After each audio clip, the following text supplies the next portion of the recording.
Comprecar.com.br, o melhor classificado de automóveis da nossa região. Milhares de carros, motos e caminhões, todos anunciados com fotos. Acesse agora comprecar.com.br. Classificados de automóveis é Comprecar. Mais um comparativo que você confere comigo, Jorge Augusto, aqui no YouTube do Comprecar TV. E outra vez, pegamos aqui a categoria de sedãs compactos, muito disputados aí no mercado brasileiro. Para isso, trouxemos um carro que já passou várias vezes em comparativos. Estamos falando aqui do Honda City Sedan na versão topo de linha Touring. Você já viu ele no canal, por exemplo, em comparativo aí com o Nissan Versa. Também fizemos um outro comparativo, a gente colocou esse carro, o Toyota Yaris e até mesmo o HB20S antes da atualização. Mais recentemente, você também conferiu aí um outro comparativo do City Touring com o Volkswagen Virtus e até mesmo o Onix Plus Premier. E por que a gente está fazendo agora esse comparativo? Porque pegamos aqui o Hyundai HB20, o HB20S na versão Platinum Plus topo de linha, após a atualização. Como a gente sabe, a Hyundai deu uma incrementada bem interessante nesse modelo. E por que a gente escolheu o Honda City Touring? Porque no nosso último comparativo, ele se saiu muito bem em relação aos concorrentes. Portanto, a gente está escolhendo aqui dois modelos que a gente pode até dizer são os dois melhores produtos na categoria de sedãs compactos.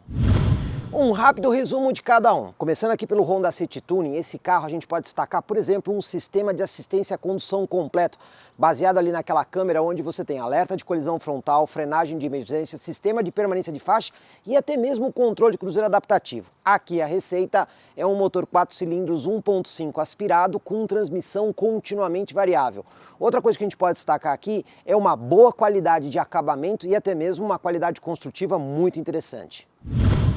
O HB20S na última atualização não chegou a mudar de geração, né? Aquele produto que a gente já conhecia, porém ele ganhou vários incrementos. Ele também tem sistema de assistência à condução, baseado na câmera com alerta de colisão frontal e frenagem de emergência. E aqui uma das evoluções foi justamente o sistema de, além do aviso de saída de faixa, o sistema de permanência, mas esse carro não tem ACC. Diferente aqui nós temos um motor 3 cilindros 1.0 litro turbo associado a uma transmissão automática de 6 marchas. Esse carro aqui também conta com 6 airbags e um diferencial desse modelo, na verdade dois diferenciais bem interessantes, é o fato dele ter 5 anos de garantia e também ser um veículo conectado com a plataforma BlueLink. Iluminação dianteira, começando pelo carro da Honda, tudo aqui na frente é iluminado em LED. Só que aqui o farol baixo, como vocês estão vendo, são vários refletores parabólicos, não tem o sistema de projetor. Aqui embaixo, farol auxiliar, aí sim, LED com o sistema de projetor. A gente também tem aí o farol alto com os refletores e a luz de pisca totalmente iluminada em LED. E a assinatura de lanterna, o DRL, também em LED. Quando a gente vem no carro da Hyundai, muda e muda tudo. Por quê? A assinatura da lanterna em LED também com a luz de rodagem diurna em LED. Porém, o farol baixo é do tipo projetor. Aliás, farol baixo e farol alto, mas a iluminação aí é halógena. E quando a gente vê também o farol auxiliar lá embaixo, é do tipo projetor com iluminação halógena. E por fim, a luz de pisca aqui é incandescente. Então, só analisando isso aqui, a gente pode dizer que a solução de iluminação do carro da Honda é melhor, mas a gente vai testar isso à noite. Auxílio na hora de estacionar aqui os modelos. Pois bem, os dois contam com sensores de estacionamento traseiros e também câmera de ré. Mas olha, aqui na frente, apenas o carro da Honda tem sensor de estacionamento dianteiro. Infelizmente, isso foi uma coisa que a Hyundai esqueceu aqui na sua versão topo de linha.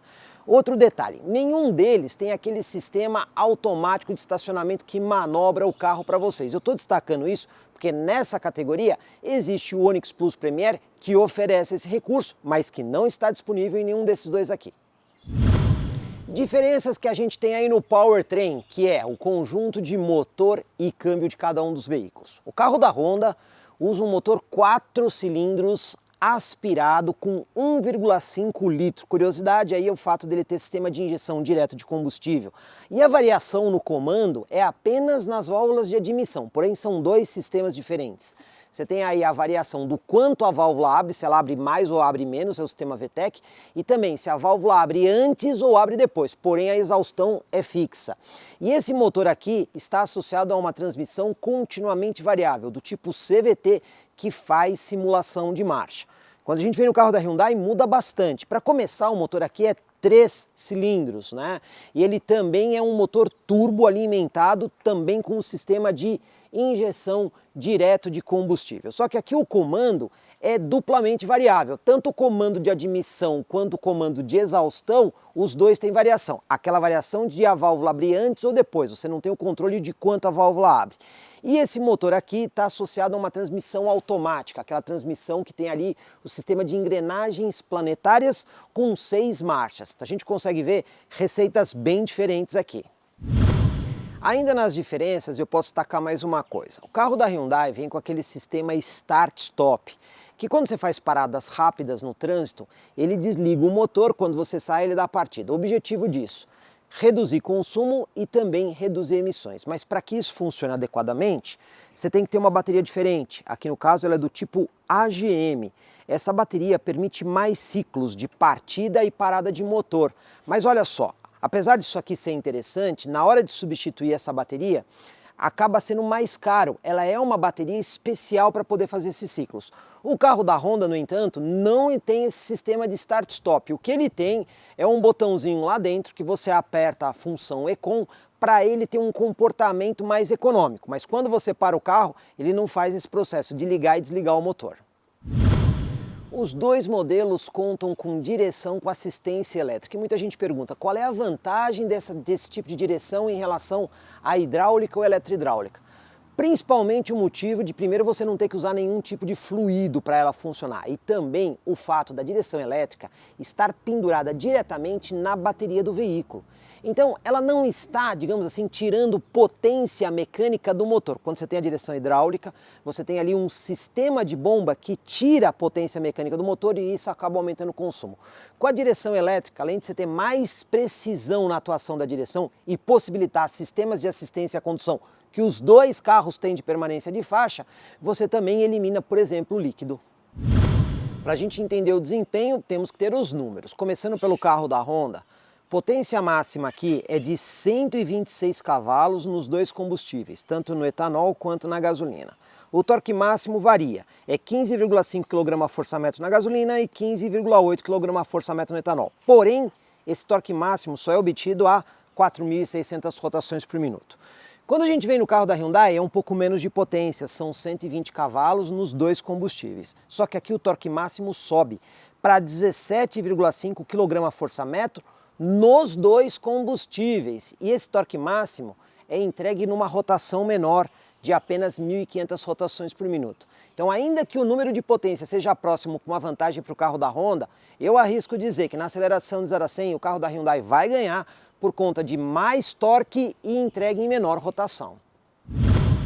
Os números de consumo que vocês estão vendo aí na tela são fornecidos pelo Inmetro, mas a gente consegue ver que eles são relativamente próximos. Dessa vez nós vamos testar os dois veículos com gasolina. Por isso eu quero chamar a atenção para vocês desse seguinte fato. Olha só, na cidade dá que o carro da Honda é mais econômico, com 13,1 km por litro, enquanto o carro da Hyundai tem 12,3 km por litro. Porém, na estrada, pelo Inmetro, a situação muda. O carro da Honda fica com 15,2 km por litro e o carro da Hyundai fica com 15,5. Mas a gente vai testar eles na mesma condição para ver se o nosso teste bate com o do Inmetro. Aqui pelo lado, várias coisas para contar, mas eu vou começar pela questão de rodas e pneus, porque os dois carros usam roda em liga leve aro 16 polegadas. Aliás, deixa um comentário aí no vídeo qual que você achou mais bonita. Mas olha, tem mudança na medida do pneu, porque aqui no carro da Honda, o pneu é 1,85 de largura, perfil 55, enquanto no carro da Hyundai ele é 1,95 de largura, perfil 55. Então vocês devem estar imaginando assim, poxa, será que o pneu tem a mesma altura nos dois carros? Não, pessoal. Por quê? Quando a gente fala 185 ou 195, é a largura do pneu em milímetros. Então o carro da Hyundai, ele vai ter 1 centímetro a mais de largura. E o número 55, que é o perfil, é a porcentagem em relação à largura. Ainda que o número seja igual nos dois carros, como aqui a largura do pneu é menor, a porcentagem de altura também é menor. Então, o carro da Hyundai tem um pneu mais largo e mais alto. Isso ajuda principalmente na questão de buraco e até mesmo evitar bolha no pneu. Falando de sistema de freio, os dois carros utilizam freios a disco dianteiros e freios a disco ventilados. O que é um freio a disco ventilado? Quando você olha no disco, ele não é uma peça rígida. A parte central dele é como se fosse perfurada para dissipar mais calor. E na parte traseira, os dois carros utilizam aí freios a tambor. Como a gente sabe, existem carros nessa categoria com freio a disco. A diferença do tambor é que ele é um pouco menos eficiente do que o disco, principalmente na dissipação de calor. Entretanto, na hora de fazer a manutenção, o sistema de freio a tambor é muito mais barato que o disco. E quando o assunto é suspensão, a gente tem praticamente a mesma receita nos dois carros. Aqui na frente, os dois têm suspensões independentes do tipo McPherson. O que é uma suspensão McPherson? Basicamente, a construção dela é aquela mola helicoidal com um amortecedor no meio. E na parte traseira, os dois carros têm suspensão semi-independente com eixo de torção. Ponto construtivo muito importante é a distância entre eixos, medida do centro da roda traseira ao centro da roda dianteira. E aqui no carro da Hyundai nós temos 2,53 m no entre-eixos. Quando a gente vai para o carro da Honda, olha só, cresce e cresce bastante, porque aqui são 2,60 m.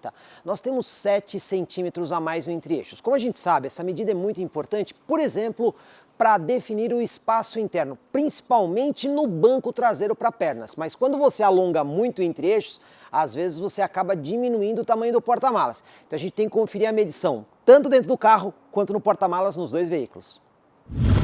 E o trancamento, como é que é? Vamos começar aqui no carro da Hyundai. Todas as janelas abertas, chave aqui do lado de fora, ó. Apertou esse botãozinho aqui, ele faz o fechamento dos vidros e também rebate ali o espelho lateral. Por esse botão, a única coisa que você consegue fazer, além desse fechamento, é destrancar o carro depois que os vidros fecharam, ou trancar. Mas se você quiser, por exemplo, abrir todos os vidros, aí você tem que usar a chave telecomando, apertando e segurando, que ele vai fazer? Destrancar o carro, abrir o espelho e abrir os vidros. Se você também precisar trancar por aqui, apertou uma vez só, ele já sobe os vidros, rebate o espelho e tranca o veículo. No Honda City, a chave presencial funciona assim, todas as janelas abertas. Pois bem, com a chave aqui fora, você tem esse botãozinho que quando você aperta, ele rebate o espelho e tranca o carro, mas como vocês estão vendo, não sobe os vidros. E para destrancar a porta, não precisa apertar o botão, só colocar a mão na parte de dentro aqui da maçaneta. Se você quiser fechar os vidros usando a chave, aí você tem que fazer o seguinte, aperta uma vez para trancar e depois aperta a outra e segura. O vidro sobe, só que se você soltar o botão, ele para de subir. Para subir até o final, você tem que apertar e segurar até o fim. A mesma coisa acontece para abrir. Então você tem que apertar uma vez para destrancar, aperta a outra e segura, e aí ele vai abrir o vidro. Soltou o botão, ele para o acionamento. Outra função interessante no carro da Honda é que quando você sai do carro, por exemplo, a chave está comigo, eu vou simplesmente fechar a porta, ele dá esse aviso sonoro até para indicar que a chave está do lado de fora. E olha o que acontece quando eu me afasto do carro. Olha o espelho lateral ali. O carro se tranca automaticamente e rebate o espelho. Mas é uma pena não subir o vidro. Se você quiser fazer isso, aí você tem que apertar aqui o botão para trancar, apertar e segurar. E aí sim, você vai conseguir fazer o levantamento dos vidros. Claro, isso podia ser automático, né? E outro recurso bem legal que a gente tem aqui é a partida remota pela chave, né? Então você trancou o carro, apertou aqui o botão de partida remota e segurou, ele vai dar a partida no veículo. Para que serve isso? Acionar o ar-condicionado do carro mesmo antes de você entrar. Então, se você deixou o carro num lugar muito quente, isso já vai climatizar o interior do veículo. E olha, não fique preocupado, porque mesmo com o motor ligado sem a chave, ninguém consegue sair com o carro. Mesmo que quebre o vidro, o câmbio fica travado, você precisa ter a chave. E se você mudar de ideia e não quiser sair, só apertar aqui o botãozinho e segurar, ele vai desligar o motor e o carro continua trancado. Nesse ponto aqui a gente consegue ver que a automação, pelo menos no carro da Honda, no que diz respeito à chave e utilização de maçaneta, você acaba tendo um pouquinho mais de recurso. Mas a gente não pode esquecer, né, que o carro da Hyundai tem a plataforma BlueLink, que você consegue fazer uma série dessas funções usando o aplicativo do smartphone que não está disponível no carro da Honda. Então depende da utilização de cada um para saber se é mais conveniente essa automatização direto na chave ou as automatizações que o carro da Hyundai tem através do smartphone. Aqui na parte traseira, soluções bem parecidas entre os dois carros. Por quê? Além dos 4 sensores de estacionamento e a câmera de ré, olha que coincidência.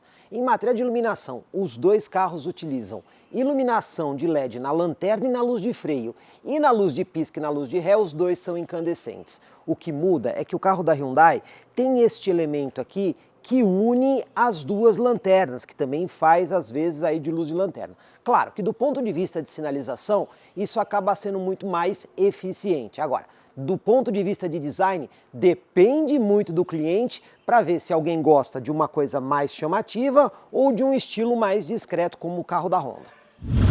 Posição de espelho lateral, muda de carro para carro? Muda, e aqui a gente consegue ver bem isso, porque no carro da Honda, o espelho lateral aqui ele é montado na estrutura da porta, enquanto no carro da Hyundai, ele é montado aqui na base da coluna A. Bom, qual é a diferença disso? Para começar, a gente tem que criar um critério de medição. O que a gente fez aqui, alinhou os dois carros pelo centro do eixo dianteiro. E aí o que a gente percebe olhando aqui do lado?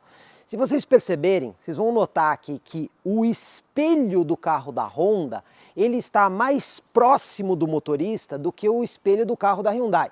E o que muda isso? Quanto mais próximo o espelho está de quem está enxergando, a sensação de profundidade é melhor. Quanto mais longe você coloca o espelho, você tem a sensação de que o carro está mais distante. Então, por incrível que pareça, essa pequena modificação aqui faz com que a visibilidade do motorista acabe melhorando. Então, esse tipo de montagem acaba sendo mais interessante para aumentar a segurança.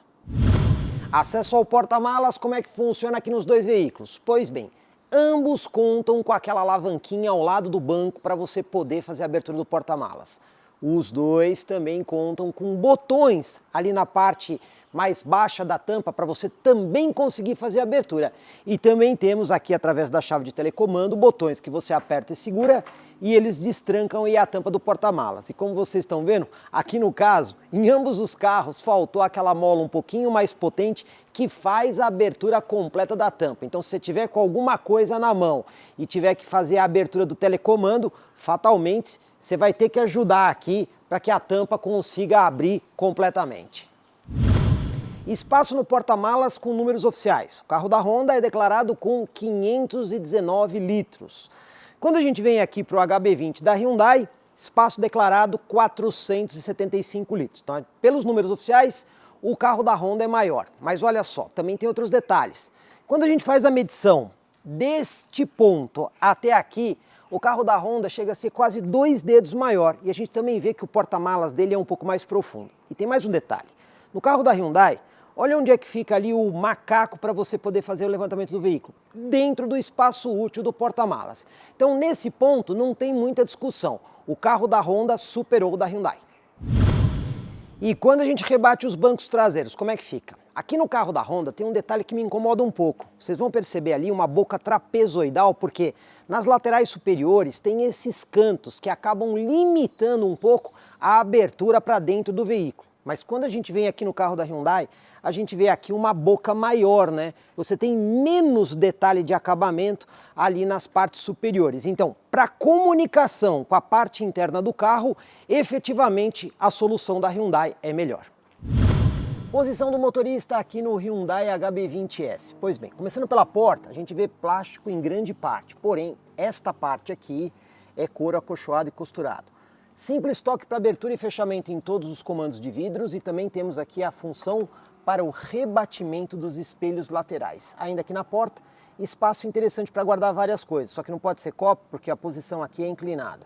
Para ajuste do motorista a gente tem aqui ajuste de profundidade do volante e também altura. Banco do motorista, ajuste manual aqui de altura. Outra coisa que a gente acha, abertura do bocal do tanque de combustível, abertura do porta-malas e aqui a abertura do capô. Por fim, temos esses dois botões, esse para desligar o sistema Start-Stop e esse aqui para o programa de estabilidade do veículo. No Honda City, começando pela porta, grande parte é plástico, mas essa região aqui do lado e essa aqui é couro acolchoado. A gente também tem simples toque para abertura e fechamento em todos os botões dos vidros e o botãozinho aqui para você poder fazer o rebatimento do espelho lateral. Ainda na porta, espaço para guardar mais algumas coisas, e essa posição aqui serve inclusive para lata, porque ela fica na vertical. A gente também tem aqui em matéria de ajuste o volante com profundidade e altura e o banco do motorista com ajuste milimétrico de altura. Também encontramos a alavanquinha aqui para abrir o porta-malas, tem essa daqui para abrir o capô, essa para abrir o bocal do tanque de combustível. Você tem aqui ajuste de altura do facho do farol, desligar o sensor de estacionamento, ativar as funções do Honda Sensing, programa de estabilidade e olha só o diferencial aqui, que você tem este pequeno compartimento muito prático para cartões, controle remoto ou até outros objetos pequenos. Banco traseiro aqui no carro da Hyundai, começando aí pelos 2,53 de entre-eixos, olha só, do meu joelho ao encosto do banco a gente tem aproximadamente aqui 4 dedos. E também a movimentação de pés não é assim tão generosa como vocês estão vendo. O que mais que a gente encontra aqui atrás? Essa tomada USB do tipo C para carregamento de dispositivos. Temos essa luz aqui que não é necessariamente de leitura, mas serve para iluminação, alça de segurança no teto, desse lado não tem ganchinho, do outro lado tem ganchinho, e vai parando por aí os recursos, porque não tem descansa-braço aqui central. O que a gente ainda pode dizer a favor é o espaço na porta, suficiente para guardar algumas coisas e até mesmo colocar aí, por exemplo, uma garrafinha. Lata não dá porque o espaço é inclinado. Banco traseiro do carro da Honda, usando o mesmo critério de ajuste do banco dianteiro. E olha a diferença, com 2,60 no entre-eixos, olha a diferença do meu joelho para o encosto do banco, praticamente um palmo aberto. Movimentação de pés também é bem melhor e você acha mais coisas. Aqui tem uma tomada do tipo 12 volts para carregamento dispositivo, saída de ar para o banco traseiro. Temos aqui um descansa-braço escamoteável com 2 porta-latas e também temos aqui a alça de segurança no teto. Não tem uma luzinha aqui para iluminar a parte traseira, a luz fica mais ou menos ali na região central. Ainda assim, na porta você tem espaço para guardar algumas coisas e aqui pode ser lata porque a posição é vertical. Moral da história, em matéria de banco traseiro, o carro da Honda acaba sendo melhor. Mais algumas coisas que a gente pode destacar no carro da Hyundai. Então a gente tem aqui o banco forrado em couro. Como vocês estão vendo aqui, ele é micro perfurado, isso aqui ajuda a diminuir a temperatura no calor. Você também tem aqui o descansa-braço acolchoado, que quando você levanta, tem espaço aqui para você guardar objetos dentro. 2 porta-latas aqui no centro. Você também tem esse espaço aqui para guardar objetos. 3 tipos de tomadas de conexão, uma 12 volts, uma de carregamento USB do tipo C e essa USB para comunicação da central multimídia. Aqui também, ó, se vocês prestarem atenção, tem aí o carregador de celular por indução, quando o equipamento é compatível. O ar-condicionado é agora digital e automático de simples zona, só que ele tem 3 modos de operação, ó, com maior ventilação, média ventilação e menor ventilação. Para fechar, a gente tem aqui o espelho que tem os botões do sistema do BlueLink, mas tem o sistema convencional de rebatimento. As lâmpadas de leitura são do tipo incandescentes convencionais. Você também tem aqui o parasol com espelho e iluminação, mas olha, vocês estão vendo que aqui não tem tampa, né, no passageiro. A tampa só está disponível aqui no motorista, bem que poderia ter no passageiro também, né? No carro da Honda também temos o banco forrado em couro, porém a área microperfurada aqui é um pouquinho menor. O descansa-braço também é acolchoado e forrado em couro e quando a gente levanta a tampa, espaço para guardar coisas. Inclusive esse espaço é um pouquinho maior que no HB20. Você também tem esses micro chanfros aqui que dá para guardar algumas coisas. À frente da alavanca de câmbio, 2 porta-latas. Tem essa prateleira aqui, tem esta outra prateleira. E você também tem aqui tomada 12 volts, tomada de carregamento USB tipo A e uma tomada USB para comunicação da central multimídia. O ar-condicionado é digital e automático de simples zona, porém ele não tem aquele modo, 3 modos de ventilação automático como a gente viu no HB20. O espelho, porém, aqui é do tipo autocrômico, que escurece automaticamente, sem o botãozinho. A iluminação aqui é do tipo incandescente. Quando a gente vem aqui no espelho do parasol, aqui tem tampinha, mas não tem iluminação. Mesma coisa que acontece aqui no do motorista, tem tampa sem iluminação. No que diz respeito a esses recursos, é difícil dizer qual carro é melhor, porque lá no carro da Hyundai você tem algumas coisas como o carregador de celular por indução e o ar-condicionado com 3 modos de operação, e aqui você tem um pouco mais de porta-objetos com espelho autocrômico, depende do cliente. Acabamento também é um ponto importante. Olha, vamos falar de painel. Aqui no carro da Hyundai, a gente vê plástico na parte superior e plástico na parte inferior. O que a gente tem aqui é um detalhe em preto piano que acaba dando um pouquinho mais de sofisticação, mas nada tão assim diferente. Porta-luvas. Se a gente abrir ele aqui, ó, você tá vendo que ele acaba batendo um pouquinho na minha perna, não muito, né? Praticamente dá para abrir sem bater. O espaço aqui não é tão generoso assim. Vocês estão vendo que está aqui o manual do carro, sobra ainda algum espaço para guardar mais algumas coisas. Mas não tem nada de muito diferente aqui no carro da Hyundai. E no Honda City, como é que é o acabamento? Bom, painel, plástico aqui e plástico aqui. Só que você vê que são dois tipos de plásticos diferentes com o acabamento mudando. Mas aqui você tem pelo menos essa partezinha aqui, ó, feita em couro, também suave ao toque, que dá mais sofisticação, além dos detalhes preto piano no painel e também na saída de ar. E como é que é aqui o porta-luvas? Quando você abre, ó, ele praticamente não bate na perna, você consegue abrir o porta-luvas sem bater. E o espaço aqui é um pouquinho maior que no carro da Hyundai. Então, em matéria de desenho e até mesmo de acabamento, o Honda ganha, mas por uma margem pequena. Vamos conhecer a capacidade de carregamento de cada uma das portas aqui do HB20S. Essa aqui é USB do tipo C, essa aqui é USB do tipo A. Começando pela porta dedicada ao carregamento, utilizando aqui o cabo da i2Go, vamos ligar nesse celular aqui da direita. E a porta de comunicação, também usando um cabo da i2Go, vamos ligar aqui no celular da esquerda. Esse aplicativo que vocês estão vendo aí, ele mede a capacidade de energia que o celular está recebendo. Ele faz essa medição em miliamperes. Pois bem, esse que está ligado na porta de carregamento, olha só, ele já chegou aqui a 3.200 miliamperes, enquanto que o da porta de comunicação, ele está aqui na casa de 1.200 miliamperes. Só para provar para vocês que é verdade, eu vou inverter aqui os cabos. Agora, o celular da esquerda com a porta de carregamento e o celular da direita com a porta de comunicação. Ele leva um tempinho para poder fazer a medição, isso é normal. Aqui, o celular da esquerda na porta de carregamento, já chegando aqui, ó, chegou inclusive mais, né?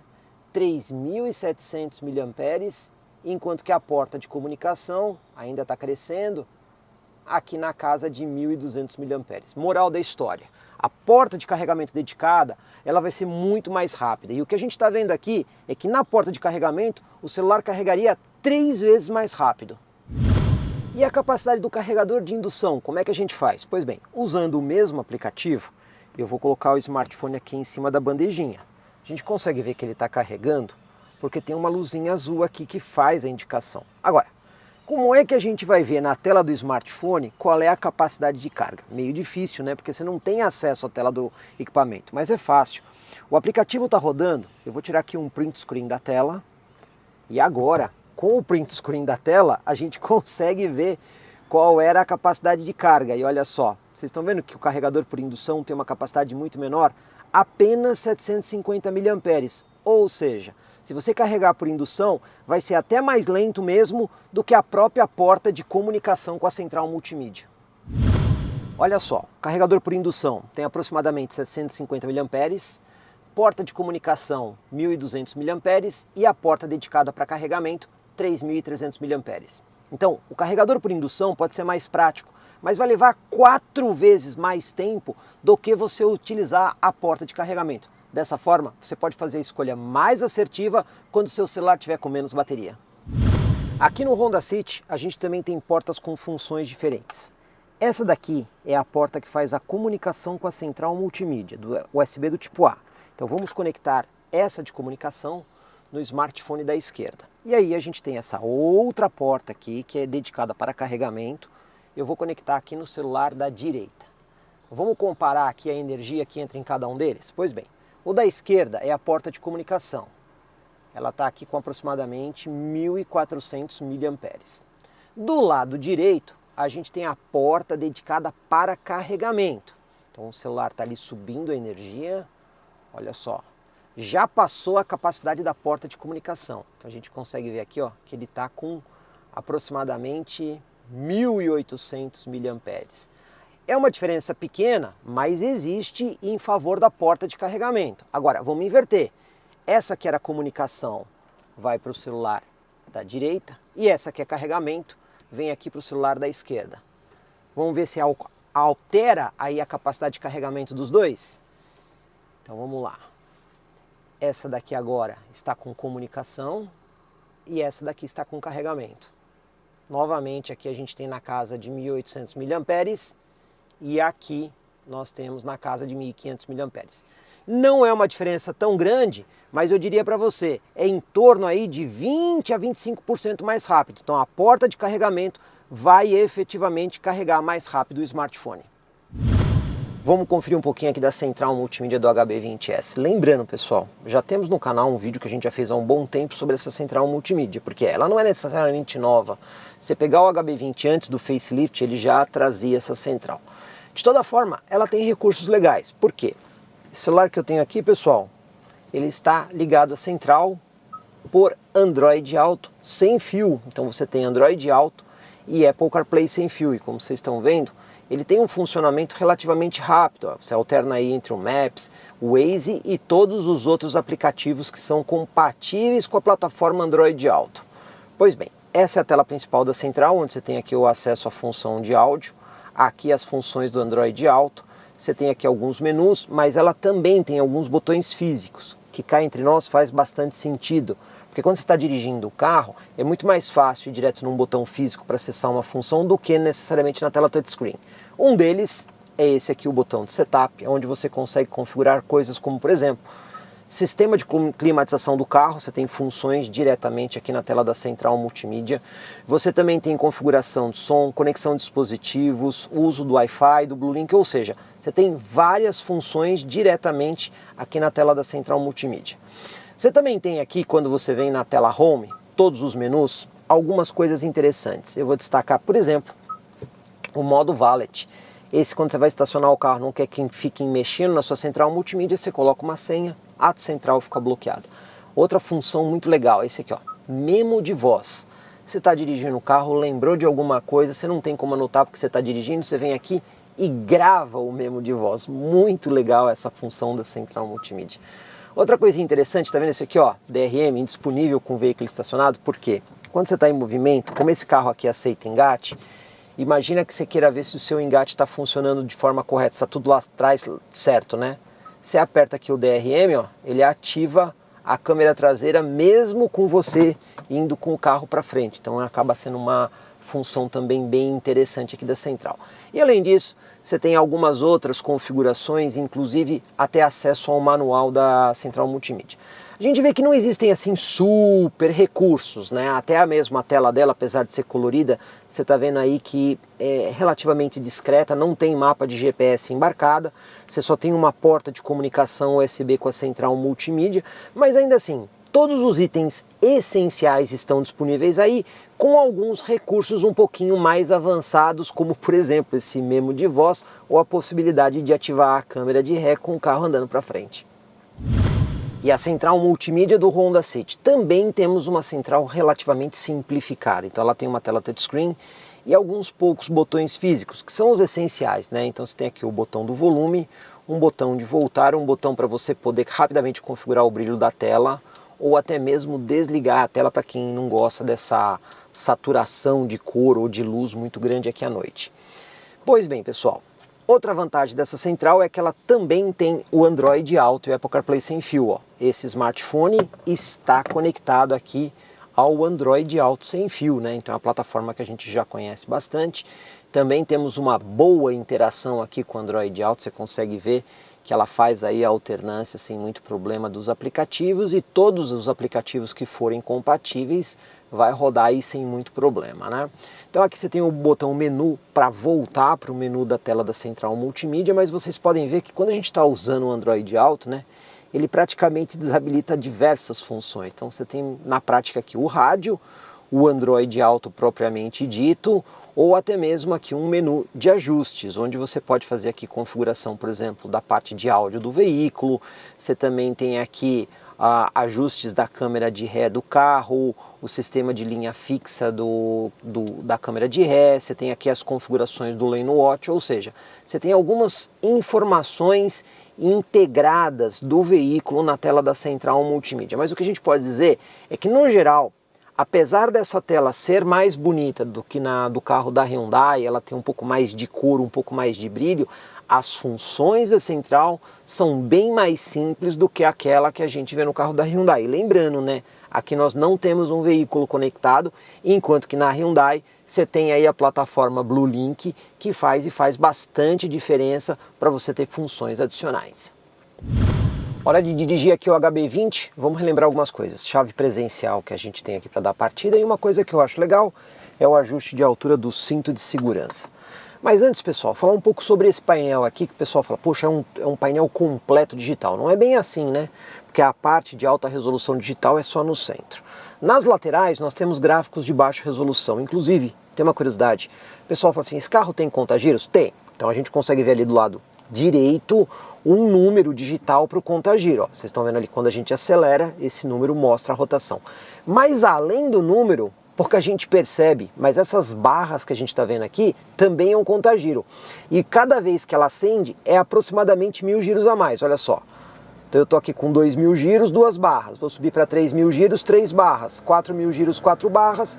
5000 giros, 5 barras. Então ele funciona, além do contagiros digital, como uma exemplificação gráfica. Vamos lá para a nossa manobra, engatando o ré. Projeta aqui a imagem da câmera de ré na tela da multimídia. O que você consegue fazer aqui? Quando você aperta configuração, você pode, por exemplo, configurar a exibição. Você pode aumentar e diminuir o brilho e também aqui o contraste. Ou até mesmo ter um brilho específico para quando está de noite. E por fim, tem aqui, ó, prolongar visão da câmera traseira. O que é isso? Quando você engatou a ré, ele ligou a câmera. Só que na hora que você põe em drive, ele mantém a câmera ligada por mais algum tempinho, ali para quando você está fazendo uma manobra. Então você pode ter ou não essa opção. Tem gente que prefere usar, tem gente que prefere que a câmera apague no momento que você põe o drive. Vamos lá para a nossa manobra. Pois bem, direção com assistência elétrica, que deixa o volante bastante leve. Temos linha de guia, porém ela não é dinâmica, né? Então ela serve para balizar a posição dos obstáculos, mas sem linha de guia dinâmica. Você também tem, além da câmera de ré, sensor de estacionamento traseiro. Vamos testar ele. Ó, como vocês estão vendo, funciona ok. A câmera tem uma resolução intermediária. E lembra aquele atraso que eu falei da câmera? Olha só, estou aqui com câmera de ré, coloco para frente, a câmera continua exibindo a imagem traseira por mais algum tempo. Então se você está executando uma manobra, isso acaba ajudando para você conseguir manter a visão do que está acontecendo na parte traseira do veículo. E vamos lá agora para o nosso teste de tachão, sempre para ver o isolamento acústico e também o conforto dentro do veículo, né? Vamos ver como é que a suspensão se comporta, alinhando aqui com o tachão. Eu vou dizer que a suspensão não é muito macia, né? O isolamento acústico aqui dentro também não é assim, nossa, que primazia. Mas a gente tem que lembrar a categoria desse veículo. Sedãs compactos não dá para ficar esperando muita coisa assim em matéria de conforto, até mesmo de isolamento acústico. Vamos ver a lombada aqui a 30 por hora. Vamos ver como é que o carro se comporta, acertando a velocidade. E na primeira lombada foi bem. A gente percebeu aqui que o conjunto passou com suavidade, não bateu, nem raspou. Foi bastante tranquilo na primeira lombada. Vamos ver a segunda, a gente sabe que essa aqui é um pouquinho mais difícil. Vamos lá, 30 por hora. Também passou sem bater e nem raspar. Eu só senti ali aquele fim de curso de suspensão, mas aí é característica, né?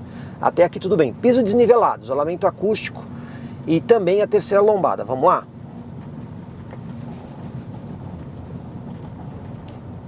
O isolamento acústico passou bem na terceira lombada, não bateu e nem raspou. O isolamento acústico, como vocês podem ver, ó, tem alguns ruidinhos.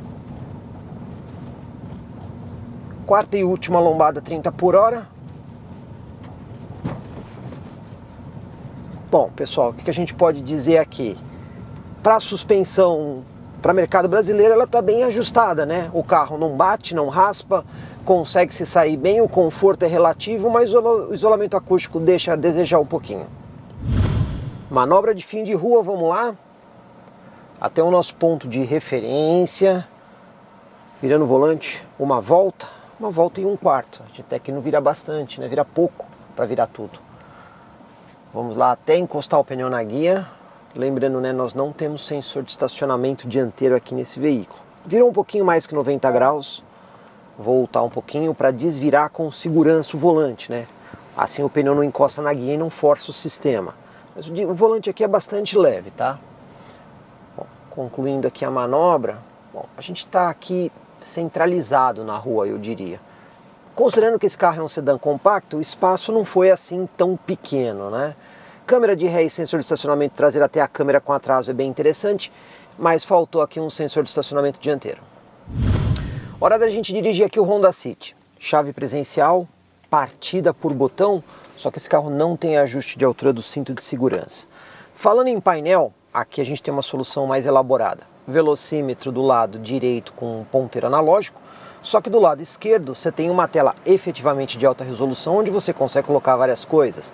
Você tem aqui conta-giros, computador de bordo, medidor de força G, que é uma coisa que você não encontra em carros dessa categoria, indicador de cintos de segurança, assistência à segurança, que é uma tela dedicada aí aos sistemas de assistência à condução, configurações, personalizações e até mesmo se houver alguma anomalia ele vai indicar aqui. Então a gente consegue ver que em matéria de solução de painel, o carro da Honda é melhor do que o carro da Hyundai. Hora da gente fazer a nossa manobra, engatou a ré, câmera de ré exibida aí na central multimídia, só que aqui olha só, você tem modos diferentes de visão, então você tem esse aqui que é o grande angular, você tem esse aqui sem distorção e tem esse aqui com modo de zoom. Agora o interessante aqui é o fato de você ter linha de guia dinâmica, né? Então você consegue ver qual é o caminho que o carro vai percorrer. O carro também tem direção com assistência elétrica, mas eu já posso dizer que aqui a direção é um pouquinho mais pesada que no carro da Hyundai. E a câmera, como vocês estão vendo, ó, ela não tem uma resolução tão boa, né? Ela é um pouquinho escura. Mas uma coisa legal desse carro é que ele tem sensor de estacionamento dianteiro e traseiro. Então, como a gente consegue ver, difícil cravar efetivamente qual que é o melhor em matéria de câmera de ré por causa de recursos de resolução. Mas a vantagem aqui é justamente o sensor de estacionamento dianteiro. E no tachão e na lombada? Vamos ver como é que fica o carro da Honda em relação ao da Hyundai. Primeiro aqui o tachão, para a gente ver conforto e isolamento acústico.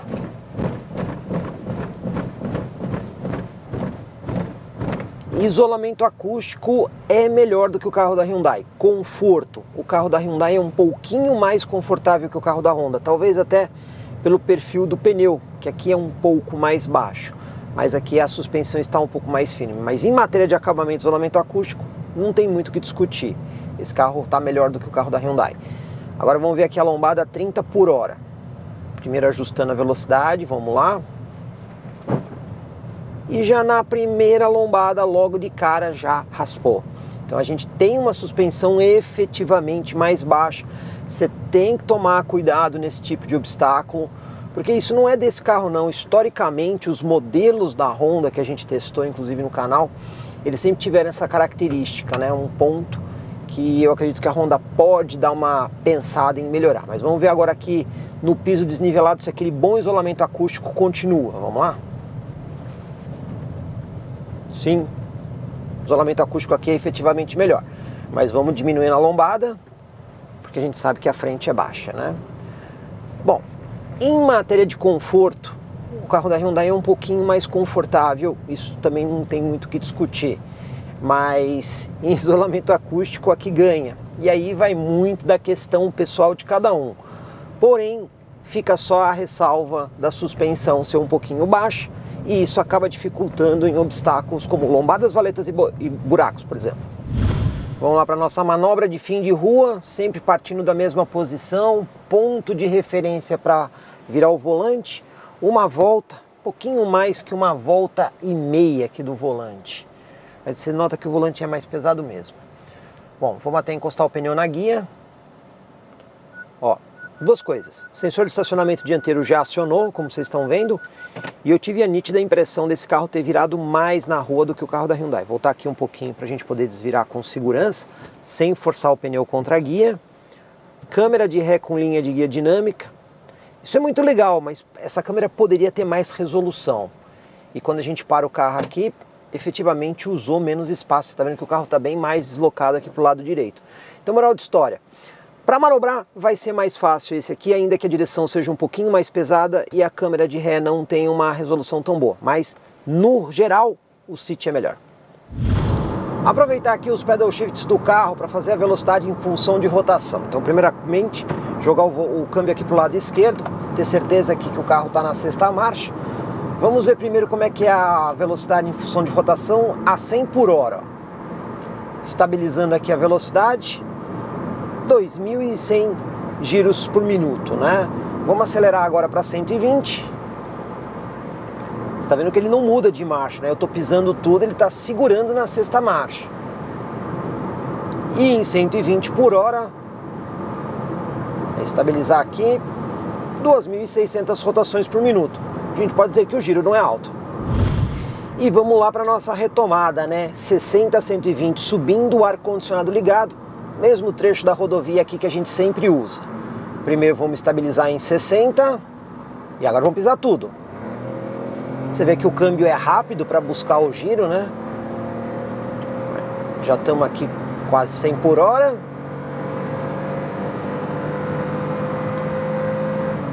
E chegamos a 120. Não é ruim.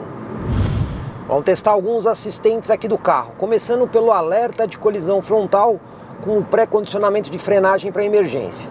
Temos um caminhão aí na frente, que eu vou fazer, acelerar de forma perigosa em relação ao caminhão. Vamos lá, olha aí, acelerando.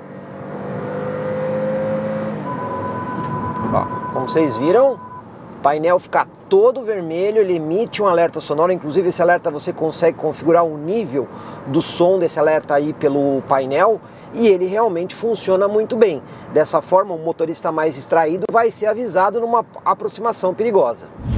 Vamos entender como é que funciona aqui os sistemas de assistência à condução. Pois bem, o carro tem uma tela dedicada, que é essa que vocês estão vendo, só que eu estou com todos eles desligados. Primeiro, eu vou mostrar aquele que avisa quando você sai da faixa. Vocês podem ver aqui que se eu forçar o carro agora para fora da faixa, ó, ele não vai fazer nada. Por quê? Porque o íconezinho ali está amarelo. Para você ligar esse sistema, você aperta aqui o botãozinho do volante, segura e ele coloca aquele ali em cinza. Quando ele muda para verde, significa que o sistema já está enxergando as faixas. E aí olha só, se eu forçar o carro para fora da faixa, olha o que ele vai fazer. Ele vai atuar no volante para trazer o carro para dentro da faixa, e se você sair muito da faixa, ele dá um alerta sonoro. Se você sair pouco, ele não dá esse alerta. Então vou forçar um pouquinho mais para sair da faixa, olha o alerta sonoro. Mas esse sistema, pessoal, ele não centraliza o carro na faixa, ele apenas avisa e corrige para trazer para dentro. Agora, além do sistema que ele traz o carro para dentro da faixa, ele tem o centralizador na faixa. Funciona assim, você aperta mais uma vez o botão aqui do volante, ele vai colocar aquele volantezinho verde e até mesmo uma linha verde ali na frente do carro. A partir desse momento, ele está centralizando o carro na faixa. Você pode ver que o volante até fica aqui um pouquinho mais duro, ó. Mesmo que você force um pouco o volante, ó, ele já faz a correção e tenta centralizar o carro, ó. Olha que legal.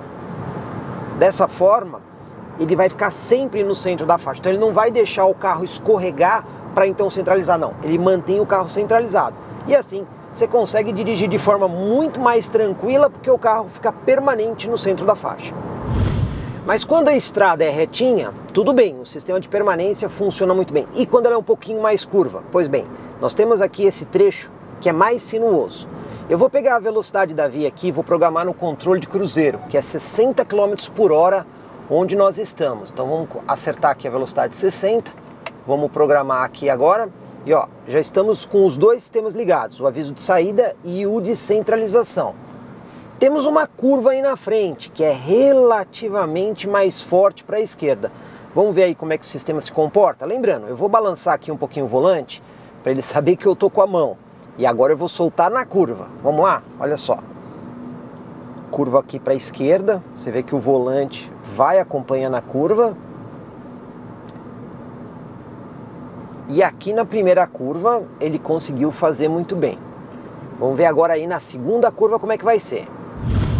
Vamos iniciar aqui a segunda curva, balançando o volante para ele saber que eu estou aqui e vou soltar. Aqui é um pouquinho mais forte. Para a direita ele está conseguindo fazer. Agora tem um movimento brusco para a esquerda. Vamos ver se ele consegue. Ó, ele não consegue. Tá vendo? Se a gente deixasse, ele não ia acompanhar. Mas vamos fazer mais uma vez aqui, ó. Movimento suave para a direita. E ele está acompanhando. Saiu um pouquinho, mas ainda assim se manteve. Novamente mexendo no volante para ele saber que eu tô aqui. E agora tem mais um acesso aqui para a esquerda. E olha, ele está conseguindo se manter. Então, também para a esquerda. E agora tem um pouquinho mais forte aí na frente para a esquerda. Vamos ver se ele acompanha. Olha aí, tá deixando o carro escorregar, e aqui ele escorregou um pouco mais. Moral da história, o sistema funciona muito bem desde que a curva seja suave. O pessoal também sempre pergunta, bom, se o sistema está ativo, eu consigo mudar de faixa, mesmo o sistema não deixando? Claro que consegue, ó. Eu estou aqui com o volante acompanhando o movimento da curva. Claro que se eu der seta para mudar de faixa, ele vai desabilitar momentaneamente o dispositivo. Inclusive, ó, dei seta, você vê que fica tudo cinza ali. Mas e se eu quiser mudar de faixa mesmo com o sistema ativo, eu consigo? Claro que consegue. Você força o volante, sobrescreve o sistema, você vê que o volante apresenta um pouco de resistência para você, mas você sempre consegue fazer um movimento, ó. Ele dá o alerta sonoro, por quê? Porque o motorista é que tem que ter o controle do carro. Esse tipo de dispositivo é apenas um auxílio à condução. Outro recurso interessante que a gente tem aqui nesse carro é o indicador de ponto cego, né? Então ele acende um LED ali no espelho lateral toda vez que tem um veículo na região do ponto cego. E se você der seta para fazer a conversão, ele dá um alerta sonoro e também pisca o LED para chamar ainda mais a atenção do motorista para que ele não faça a conversão. É um dispositivo de segurança que acaba auxiliando o motorista distraído também. Velocidade em função de rotação. Faz sentido no câmbio CVT? Nenhum, né? Porque a rotação sempre vai variar de acordo com o estilo de condução e até mesmo do terreno. De toda forma, a gente pode pelo menos ter uma ideia. Para isso, a gente coloca o câmbio aqui em modo S e usa o pedal shift para fazer aí a simulação de marcha. Então a gente vai prender o carro na marcha que a gente quer. Aqui no caso, simulando em 7ª marcha. E olha só, a 100 km por hora, com a simulação de marcha, você vê que a gente tem ali um giro de 2.100, talvez 2.200 giros, né? Vamos acelerar aqui para 120, você percebe que o carro não reduz marcha, né? E olha como é difícil do carro retomar. Então, vamos trazer marcha para baixo para chegar no 120 e agora vamos simular de novo. A gente tem ali um giro um pouquinho acima de 2.500 rotações por minuto. Então, na situação simulada, a gente vê que o giro não é tão baixo, mas o que interessa aqui é que o câmbio é continuamente variável e ele vai sempre achar o melhor giro. E vamos lá para a nossa retomada de velocidade, 60 a 120, ar-condicionado ligado. Mesmo ponto da rodovia, primeiro eu vou estabilizar aqui no 60 por hora e vamos pisar tudo, né? Vou pisando. A gente percebe que o carro é um pouco mais lento, né? Do que o carro da Hyundai. Ele faz a simulação de marcha. Chegamos aqui no 120. Não chega a ser terrível de ruim, mas que não é tão bom quanto o turbo, isso é fato. Sistemas de assistência à condução. A gente tem aqui até o botãozinho de atalho do lado esquerdo do motorista, onde a gente consegue ver quais estão ativos. Eu só estou com um alerta de colisão frontal. Minha frente um caminhão, vamos ver se o sistema funciona bem. Vamos acelerar aí contra o caminhão, vamos lá?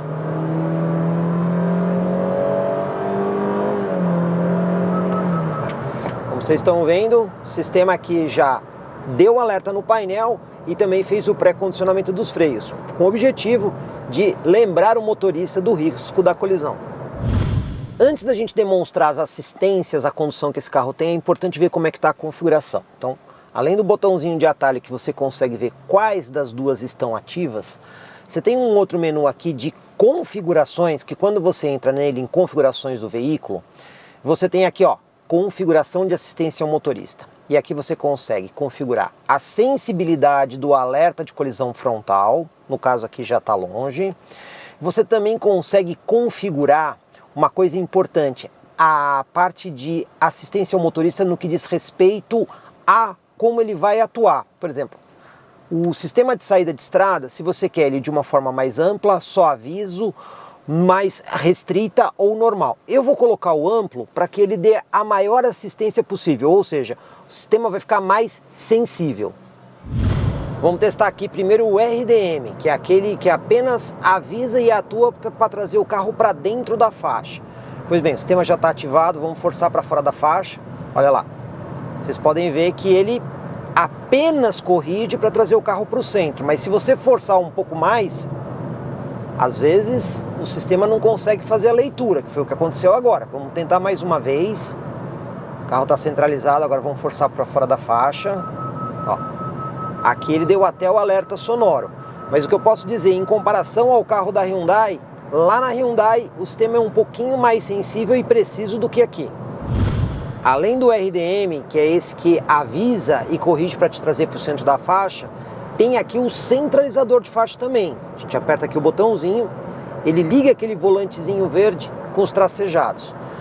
Se o volante estiver verde, significa que ele está lendo o sistema. E aí, olha só, se eu forçar o carro para fora do centro da faixa, você está vendo que ele faz a atuação para corrigir e trazer o carro para o centro? Então aqui também nós temos o centralizador como no carro da Hyundai. Agora vamos ver se o sistema de centralização de faixa é tão preciso quanto o carro da Hyundai. Bom, mesma curva, estamos aqui com o controle de cruzeiro ativado em 60 km por hora e o centralizador ali, como vocês estão vendo, está ativo no sistema. Porém, ele não está ali com o volante verdinho. Olha só, ele está com o volante branco. Vamos ver se vai funcionar. Não funcionou aqui. E por que eu acho que não está funcionando? Existe uma velocidade mínima para o sistema de centralização ali funcionar. Ó. Você vê que quando a gente chega perto de 80, o sistema ativa. No momento que a velocidade cai, vamos ver agora, se ele vai... Ó, tá vendo? Caiu um pouquinho ali abaixo de 60 por hora, o sistema desativa. Então, a gente tem um funcionamento do centralizador de faixa diferente aqui no carro da Honda. Você tem que ter mais velocidade para o sistema poder funcionar corretamente.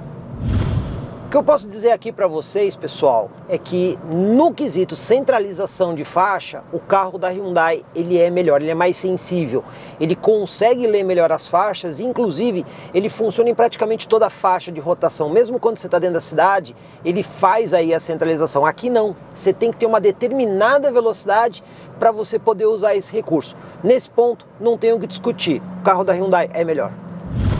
Recurso interessante que você tem aqui é o Lane Watch, né? Em vez de ter um indicador de ponto cego para os dois lados com LED, aqui é diferente. Toda vez que você dá seta para o lado direito, ele projeta imagens do ponto cego aqui na tela da central multimídia. Isso acontece quando você dá seta ou ainda quando você aperta um botãozinho aqui na haste e ele fica permanentemente exibindo. E você ainda consegue configurar essas informações diretamente pela tela da central multimídia. Se você quer que ele acione quando dá seta ou não, se você quer um pouco de retardo na imagem. Ou seja, você tem um recurso um pouco mais completo para o lado direito. Porém, para o lado esquerdo, você não tem nenhuma indicação. Um recurso a mais que você tem aqui é o controle de cruzeiro adaptativo. Então, ó, vou programar a velocidade aqui da estrada, que no caso o trecho aqui que nós estamos é 110 km por hora. Você pode escolher uma distância que você quer do carro em relação ao veículo que vai à sua frente. São 4 níveis de distância diferentes. E o ACC, o que ele faz? Quando tem um veículo, ele mantém a distância que você escolheu. Quando não existe esse veículo à sua frente, ele acelera automaticamente o veículo até a velocidade que você programou. Se aparece um veículo, ele novamente reduz a velocidade para manter a distância escolhida. E aí você pode a qualquer momento alterar essa distância. Lembrando que ele faz tudo isso utilizando aí a câmera instalada ali na parte superior do para-brisa. Esse carro não tem radar. Ele consegue resolver esse problema da ACC apenas com a câmera. O pessoal sempre pergunta se essa solução do ACC do carro da Honda sem radar funciona bem. Olha, eu já testei isso aqui à noite e em condição de chuva e funcionou. Mas aí vem aquela pergunta, funciona tão bem quanto os carros que têm o radar eletromagnético? E aí eu posso afirmar para vocês, não. Quando o carro tem a câmera e o radar, você nota uma precisão maior no funcionamento do ACC. Aqui eu diria, é claro que é melhor do que um carro que não tem, mas não chega a ser tão perfeito quanto um carro que tem radar. Ainda assim, no caso do carro da Honda, ainda mais nessa categoria, ele é o único a oferecer ACC. Hora da gente conferir aqui os números de performance dos dois modelos, mas vamos começar com a questão do consumo. Lembrando que os dois carros estavam abastecidos com gasolina e sempre andaram juntos durante o nosso teste. Começando pela parte urbana, rodamos 12 km em meia hora e olha só, o carro da Hyundai fez 10,2 km por litro e o Honda City fez 12,5 km por litro. Também fizemos o teste na estrada. E aí a gente rodou 55 km em aproximadamente 35 minutos. O carro da Hyundai fez 14,4 km por litro E o carro da Honda fez impressionantes 16,9 km por litro. Moral da história, o que a gente consegue ver é que essa solução da Honda, com motor aspirado, injeção direta e o câmbio continuamente variável, é efetivamente eficiente quando o assunto é consumo de combustível.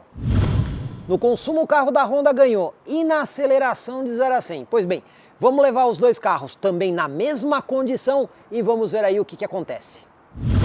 0 a 100 com o Hyundai HB20, situação mais ideal. Ar-condicionado desligado e eu também desliguei o programa de estabilidade completamente. Vamos fazer nossa largadinha estolada e vamos lá. Saindo.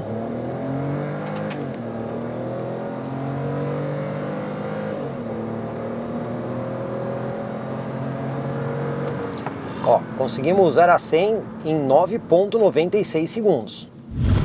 Agora uma situação bem normal, ar-condicionado ligado, programa de estabilidade tudo ligado, só vou fazer a largada estolada, vamos lá? Estolando e saindo. Não vi tanta diferença assim na saída, mas vamos ver no cronômetro, né? No cronômetro a diferença também existe, mas é bem pequenininha, 10,18 segundos. Agora aceleração aqui com Honda City, programa de estabilidade desligado, ar-condicionado desligado e o câmbio em modo Sport. Nossa largadinha estolada e vamos lá? Saindo.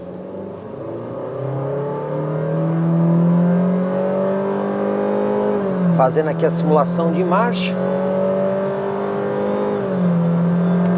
E o 0 a 100 ficou em 11,07 na condição melhor. Agora pessoal, uma condição bem normal de uso, né? Ar-condicionado ligado, programa de estabilidade ligado, ou seja, câmbio na posição drive, vamos ver o que acontece. Acelerando e saindo. A saída não me impressiona muito. Você vê que o barulho do motor invade bem aqui dentro, né? O carro urra bastante. E o tempo subiu, foi para 11,43. E deu o esperado, né? O carro da Hyundai acabou ganhando do Honda City. Aliás, não foi só do Honda City. A gente já viu em outros vídeos que essa motorização aqui do Hyundai HB20 vai muito bem em matéria de desempenho. E como vocês viram, nas duas passagens, o carro da Hyundai foi melhor. E eu digo mais, não é só na aceleração de 0 a 100. A própria tocada do carro, no dia a dia, na retomada de velocidade, você tem aqui sim um modelo mais gostoso de dirigir por conta do desempenho que é melhor. Agora vamos fazer aqui o nosso teste de farol, começando com o Hyundai HB20. Essa posição é a iluminação aí de lanterna, que é iluminada em LED. Ligando aqui o farol baixo, que é do tipo projetor, agora o farol alto. Entre o farol baixo e o farol alto a gente vê que existe uma homogeneidade no tom, não tem linha de sombra ali. E agora nós temos aqui o farol auxiliar, aquele que ilumina nas laterais. A gente consegue ver que ele faz um complemento interessante. Com tudo ligado, a gente tem um bom conjunto de iluminação no Hyundai HB20. Agora a vez aqui do Honda City, essa é a posição de lanterna. Ligando aqui o farol baixo. Quando a gente está ao vivo, a gente percebe que a quantidade de luz que esse farol coloca no chão é efetivamente maior. Ligando aqui o farol alto, a gente vê uma boa continuidade sem área de sombra entre o farol baixo e o farol alto. A gente também tem aqui o farol auxiliar, aquele que ilumina mais próximo do carro. Quando a gente liga todo o conjunto, a gente percebe que sim, a intensidade luminosa desse farol é maior do que a do Hyundai HB20. E a questão do seguro, como é que ficou? Pois bem, mais uma vez, utilizamos aí a nossa parceira Multiclass Corretora de Seguros para fazer a simulação dos dois carros. Sempre lembrando, utilizamos o mesmo perfil de condutor nos dois carros com a mesma cobertura. Então, começando aqui pelo carro da Honda, o seguro do Honda City ficou em R$ 5.900 e a franquia já reduzida em 50% ficou em R$ 3.700. E o carro da Hyundai? Pois bem, nesse ponto ele ganhou do Honda City, porque o seguro ficou em 5.100, um pouquinho mais barato, mas a franquia ficou bem mais barata. Ela ficou em R$ 2.700. Então, no que diz respeito a seguro, a gente pode afirmar, é mais negócio o carro da Hyundai. Outro ponto que a gente não pode deixar de mencionar, afinal de contas, isso faz bastante diferença para quem vai ficar com o carro bastante tempo. Estamos falando aí da garantia de fábrica. Por quê?